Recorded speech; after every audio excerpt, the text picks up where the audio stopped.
Welcome to NPTEL. Myself Dr. Jayanto Das from Department of Metallurgical and Materials Engineering, IIT Kharagpur.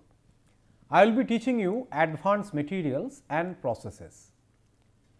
Today we will discuss about the hard magnetic materials and what are the different advanced hard magnetic materials has been evolved in last couple of decades. We will be concentrating on that. So, in case of a hard magnetic materials, these materials are characterized with a larger hysteresis loop. We have discussed about this hysteresis loop in the last class, you may recall.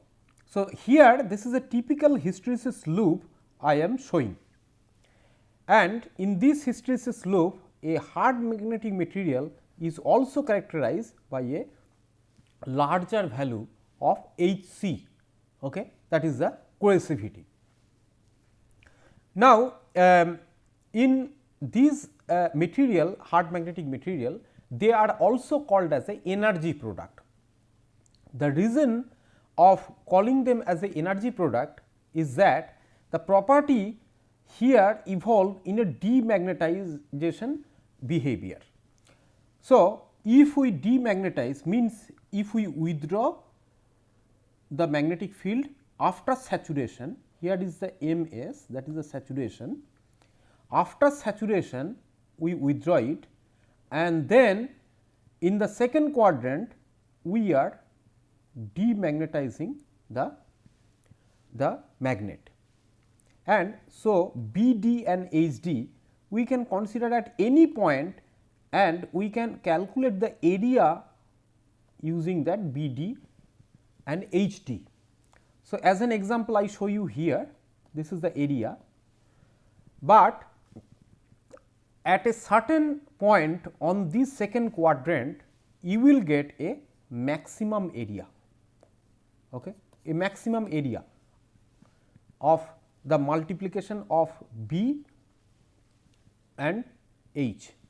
So, the value of this maximum value of BH will tell us that the quantity of this energy product is. So, depending on this energy BH max, we classify hard magnet into two categories. The categories are the conventional hard magnetic material or high energy hard magnetic material. In case of conventional, the value of BH max here, this should be the altogether B into H at a maximum. So, 280 kilojoule per meter cube, and in case of high energy one it is greater than 80 kilojoule per meter cube.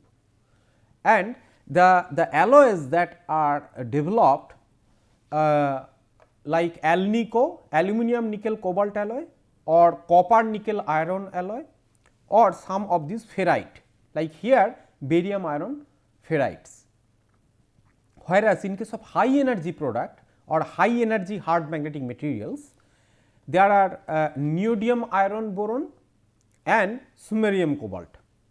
So, the value of the energy product is the representative of the energy that is required to demagnetize a magnet, and that basically says that a larger value of BH max is the key feature of a high or hard magnetic materials. Now, what is the microstructural aspect or the link or magnetic domain feature that is linked with getting such a high hard magnetic properties? And believe it or not, so far people are trying to develop hard magnetic material with higher and higher value of this BH max. Okay? And these are linked with two very key features, that what are the aspect that is linked with providing such kind of high value of BH max. So, one is the domain wall. I have already talked to you about two nearby domain, means magnetic domain, and there is a Bock wall, and if that wall movement is very difficult during demagnetization, so you need higher Hc value actually. and it will be a higher energy product. On the other hand, we can tune the microstructure of the material in order to achieve a higher energy, okay, means higher BH value or B multiplied by H value. So, here this is a magnetic dipoles that are aligned in this particular domain. So, for a particular domain you can think about such a larger vector. In the opposite side it is in the opposite direction, and these dipoles are in the block wall that are slowly or gradually changing their dipole directions. And if I apply a external magnetic field to demagnetize, then this domain wall movement should be difficult, so that we can achieve a higher BH max. On the other hand, in terms of a microstructure, this is a typical microstructure of a cobalt chromium platinum thin film, which is used as a magnetic storage, okay, like a memory. Okay. So, here you see here these are the grains that is in the nanoscale. So, the scale here is very small, which is in the level of a nanometer, and these are very teeny grains with a acicular shape. Acicular means like they have a aspect ratio, means the length and the diameter they have a different in the proportions. So, more longer grains, that is called acicular grains. So, the acicular grains has a size of 10 to 30 nanometer, and you can see the acicularity of these grains in a schematic of the same microstructure shown in the right hand side. So, these small arrows represent the dipole directions of those grains, and so the majority of the grains or dipoles are oriented in a particular direction, and that is a very key feature of a microstructure of a magnetic material. So, one can understand that these two major aspect or characteristic that are linked with such a high value of BH max. One is the domain wall motion, another one is the microstructure of the materials. So, if I look at several hard magnetic material which has been developed so far and under development, the conventional one and the high energy one, the values are quite interesting. So, let us start with the Alnico one. So, this is the Alnico 8, and these digits 34, 7, 15 and 35, they are all weight percent in the composition. So, 35 weight percent of iron, 7 weight percent of aluminum, 15 of nickel and 35 of cobalt, and 4 is copper and titanium. Okay. So, the value of remanence magnetization is less, even though the HC corrosivity is quite high and BH max is lying around 36, and as I said, greater than 80 is a is the key feature of the BH max for the hard magnet. So, hard magnet we have 170 and 255 for samarium, cobalt and neodymium iron boron. So, these are not weight percentage, these are the ratio of 2 into 14 and boron. So, here is samarium, cobalt has 1 and 5 ratio and so on.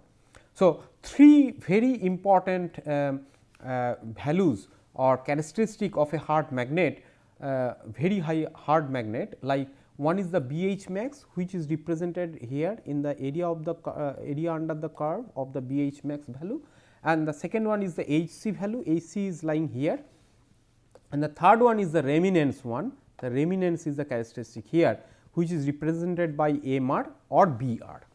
So, here also you can see the remanence is also high than the conventional one in case of a high energy, as well as the corrosivity value of samarium, cobalt and sintered neodymium iron boron is also quite high. So, these are some of the characteristic values of the high hard and the high energy hard, and let us say the conventional magnetic conventional hard magnetic material. Now, we during this development of these high hard magnetic material or high energy hard magnetic material, there are some technique that has been adopted, mostly 3 different technique. The one technique is to tune their grain structure, means the grain refinement, whether there is at all any effect on the hard magnetic properties or not, and people have achieved that.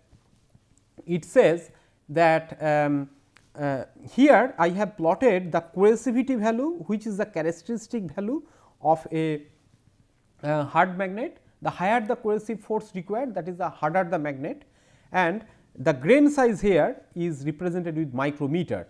So, this is a 10 micrometer, 1 micrometer, and below that let us say we go to the nano scale actually.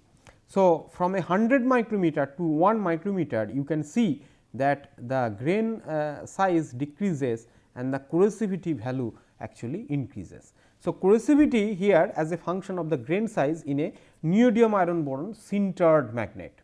So, the key component of increasing the BH max value to achieve that is that the remanence magnetization or remanence of a magnet should be very high, and so that the fraction of the minor non-magnetic phase must be minimized. Okay.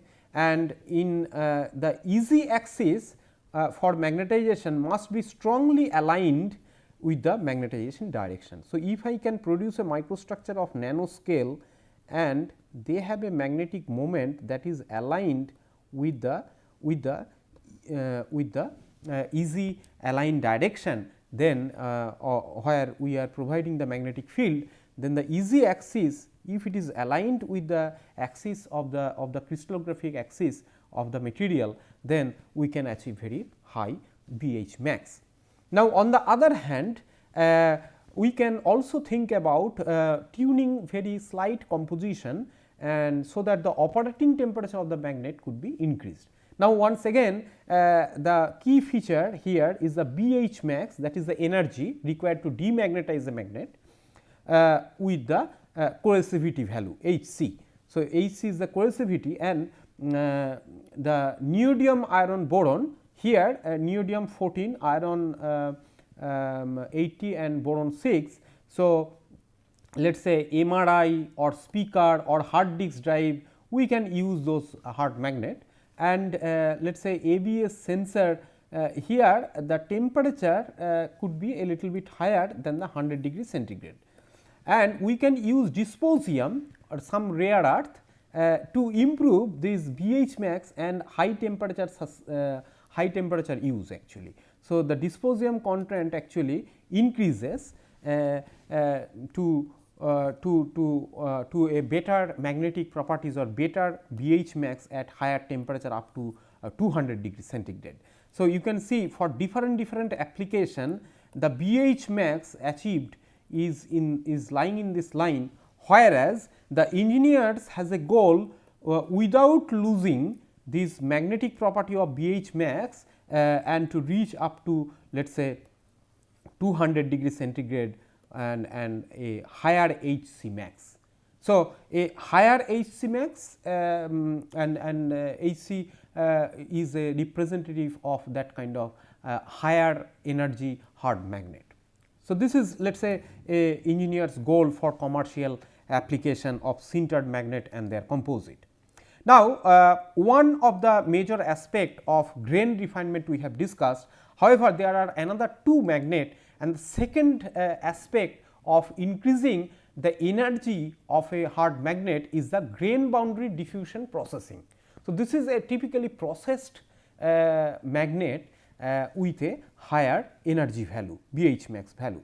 So, I am citing an example in the case of neodymium iron boron system, where before grain boundary diffusion process, this is the second quadrant shows such a behavior, but let us say after grain boundary diffusion process, we can get a higher Hc value. Okay, almost we make a double of it actually. So, this is a neodymium dysprosium iron boron, iron is a balance, and what is required in case of grain boundary diffusion process, we need actually heavy rare earth element, and first the small amount of heavy rare earth is used and the conventional magnet are prepared, then this rare earth is coated on the magnet or supplied on the surface of the magnet, and we basically make some diffusion annealing treatment or diffusion heat treatment, so that either dysprosium or let us say terbium, we can use any of the element, they form a rich compound shell around the grains. So, we have basically these neodymium iron boron, they are the grains, and it basically make a layer of those dysprosium that goes into the by the diffusion process, they go into the grain boundary region, and this condition of the diffusion treatment and portion of the magnet is important. So, the thickness of this heavy rare earth shell depend on the condition you choose, how much long time you cause the diffusion to occur or the temperature of the diffusion, because the atomic mobility depend on the temperature and time. So, these two parameter is important to get the enrichment of this dysprosium from surface of the magnet, which goes into the grain boundary, and so the cell thickness of several nanometer can be achieved, and they are sufficient to enhance the coercivity from here to here. So, almost double coercivity one can achieve, and if you look at this is a mass percentage of dysprosium which was added on the surface, or let us say the terbium. So, we can increase the Hc value which goes in this way actually. So, this is very high actually, you see the Hc values goes very high with a very small amount. So, this is less than 0.01 mass percent. So, one can achieve such a interesting property by just simple diffusion grain boundary process magnet and apply some heavy rare earth on the surface of a hard magnet. And the third technique to achieve a high value of BH max is the modification of grain boundary phase. So, in this case we modify intentionally a grain boundary phase. Let us say one may have such kind of neodymium iron boron grains, and the rest is let us say some neodymium oxide phase which is present here, and neodymium copper rich phase which are present here. And if we optimal annealed the sample, then this copper rich phase goes into the a shell or the grain boundary region of all the neodymium iron boron grains. So, it goes and make a continuous layer around that. So, here I show you another microstructure of a grain boundary phase, which you can see here. This is a continuous copper enrichment around the grains. Okay. So, this is a real microstructure of a neodymium rich phase and a copper rich grain boundary phase. So, by modifying this grain boundary phase as a sintered product, and this one is the annealed with such a microstructure of neodymium copper rich phase that improve from 10 Tesla to it require something close to 20 Tesla.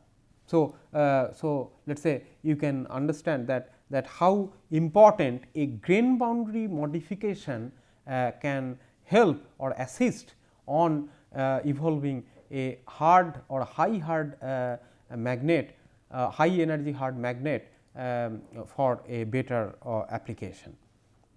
So, in this particular case, a non-ferromagnetic grain boundary phase is mainly composed of rare earth and small amount of gallium and copper with improved coercivity. So, gallium or neodymium rich neodymium iron boron sintered magnet in this case we have employed.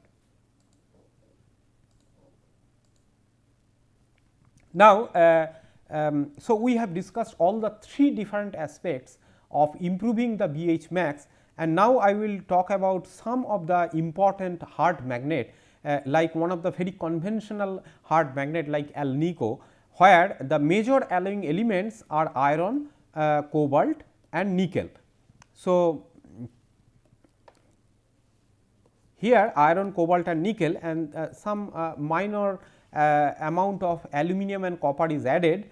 So, usually here also we employ some directional solidification, so that we can align the crystallographic orientation to a particular direction like 100, and we produce actually such kind of cylindrical shape magnet with a particular direction to 100 direction.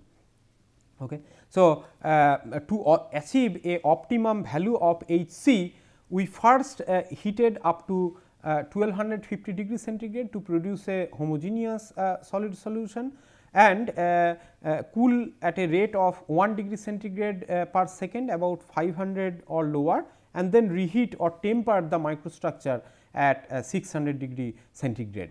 So, very similar microstructure I have shown you here. The microstructure is a oxide replica of this alnico, where the direction of these grains are aligned in a single crystal and field annealed alnico microstructure of such a material. One thing only keep in mind, that such kind of alnico or highly aligned grains sometimes could be very hard and brittle. Even in case of neodymium iron boron also, the material are very hard materials. I am talking about the mechanical strength of the materials.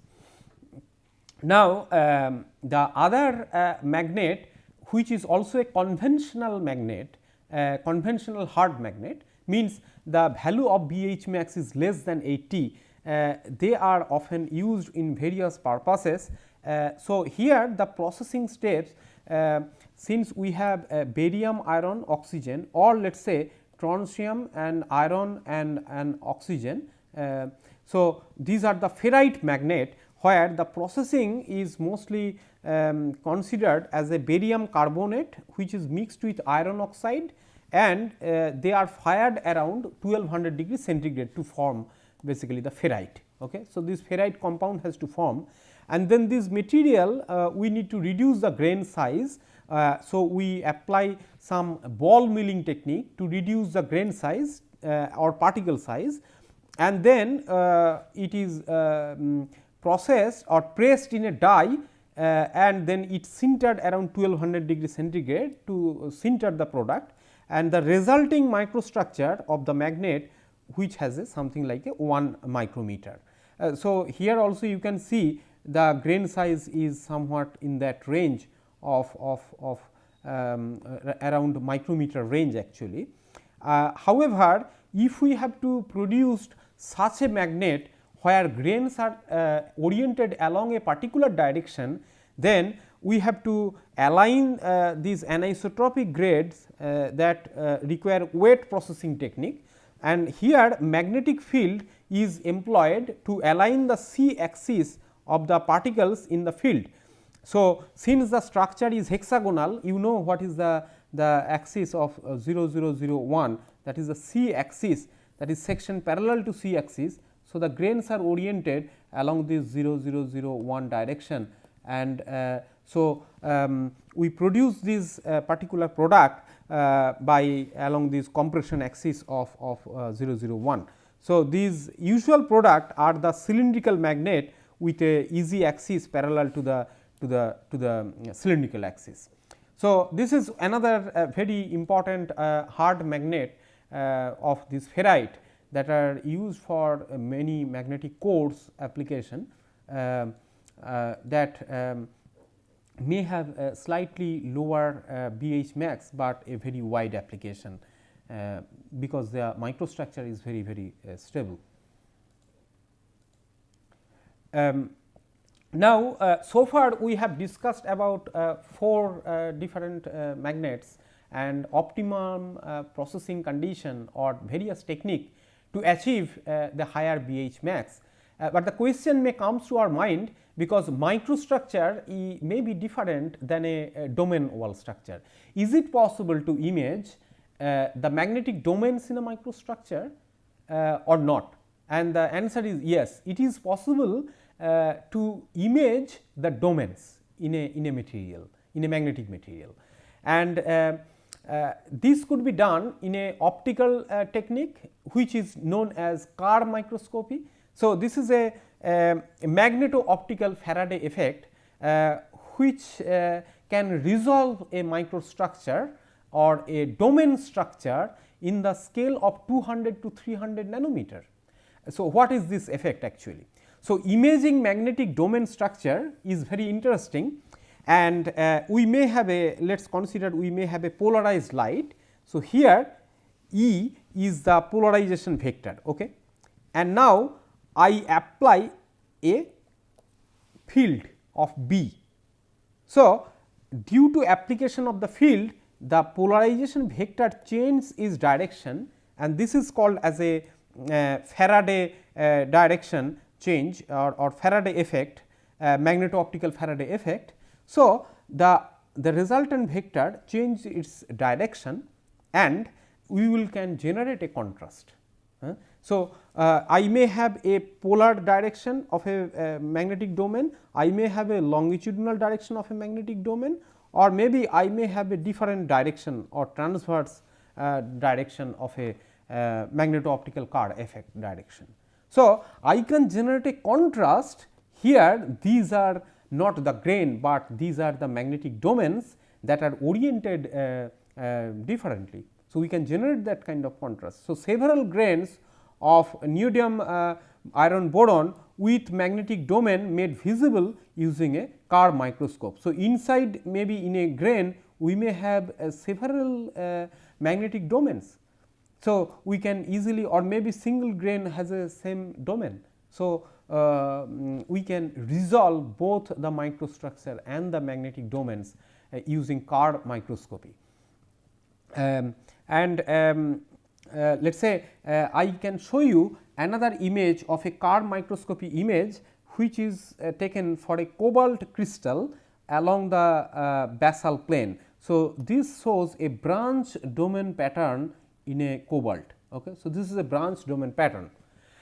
There is another technique, that is a modified atomic force microscopy technique, which is called as magnetic force microscopy. So, the fundamental principle came from the atomic microscope, and then we actually apply a magnetic field sensor at the tip of a atomic force, and we can also generate such a microstructure very similar as a Kerr microscopy. But if you compare, these are the microstructure from the same sample in the same region. Okay. So, these are the same sample, means cobalt crystal, and you will be convinced that the magnetic force microscopy images has a better resolution than the Kerr microscopy. A Kerr microscopy, since it is a magneto-optical image, so the resolution limit is within the limit of a optical microscope, which is in the scale of 200 to 300 nanometer only. But we can improve the Kerr microscope to a with a oil immersion type of objective and a polarized light, but in case of MFM, that is the magnetic force microscopy, we can go to a better resolution. So, usually the resolution level is in the range of 10 to 200 nanometer. So, here what we do, we have some steps to image the magnetic domains in a material. So, first we take the surface undulation features. So, step 1 and 2 that involve that a cantilever, this is a cantilever actually, the cantilever traces the surface topography. So, cantilever scan, okay, and it takes the topography of the sample. Okay. So, here let us say there is some up and down, it first record very close nearby to the surface, a typical atomic force microscopy what it does, and then it basically lift the cantilever, and then the topography image that while responding to a magnetic influence of the second stress. So, we can then further get actually the magnetic field that is recorded, and then this cantilever actually tip probe passes through a magnetic field generated by a magnetic domain of the sample, and the vibration amplitude of the tip probe basically changes. Now, we can subtract these two signals and join these two signal to to image the magnetic domains in a microstructure by considering the topography image as well as the magnetic field image. And so, we get a better resolution. On the other hand, I show you one of this MFM image of a magnetic tape, and you can clearly see how the image appears to be. So, they are very interesting, and we can locally trace out the image. However, the resolution basically depends on the shift, means the step 3 where we lift the sample, we lift the cantilever, sorry, where we lift the cantilever, that decide the amount that the resolution level could be 10 to 200 nanometer, where the magnetic fold interacts, the magnetic force interact. Let us say here is a magnetic vector which is aligned, domain is a direction, and here is also another one. So, we can image these domains in this way. So, we can get a better resolution than a typical optical card effect or magneto-optical card effect based on some Faraday principle or Faraday effect. So, with this we stop our discussion today on the hard magnetic materials. We will continue the discussion on hard magnetic materials in the next class. Thank you very much for your kind attention.